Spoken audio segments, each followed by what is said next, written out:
takes a really long time to build a system that works, and it takes a lot of tinkering and going back and making sure, you know, that what you're doing makes sense. And in 3 decades, some of it doesn't make sense anymore. The world changes in 30 years. So constantly reassessing and reevaluating whether or not what you're doing is making sense, and always keep the families front and center in the work that you're doing. You know, because again, we want to make sure that what we're providing is for the families. It's easy to get caught up in, oh, are we implementing the model as per its design?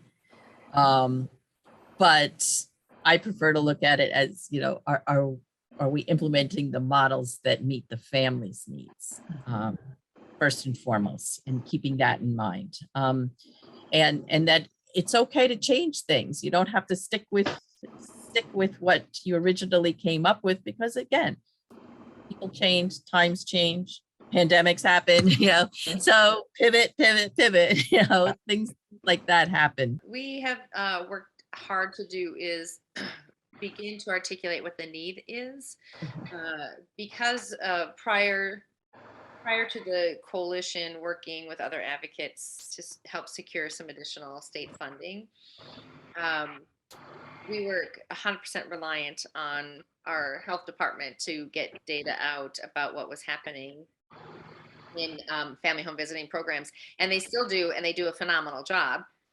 However, they can only report on the programs that they fund. Right. And so we began to identify just the gaps in what we know. And I will say, I still believe those gaps are there. What we've done is just gotten better at trying to calculate the need. Public health districts in Idaho are the ones responsible for delivering home visiting services. And so in sort of surveying this and connecting with our, you know, our champion, we realized there was significant opportunity to expand home visiting programs in Idaho. And what would that look like? So one of the first things that we sort of needed to look at is what it was going to take to secure state investment. And that's a big question, right? In any advocate's mind who looks at policy and really great programs, the first thing you need to sort of identify in terms of viability of pursuing this is like, what's the money situation? What's the money equation?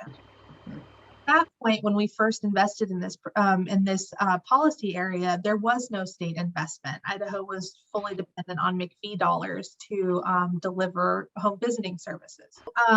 Looking at the McVie dollars and knowing that this is a great federal funding source, but a state being completely dependent on federal funding can be really challenging in a conservative state.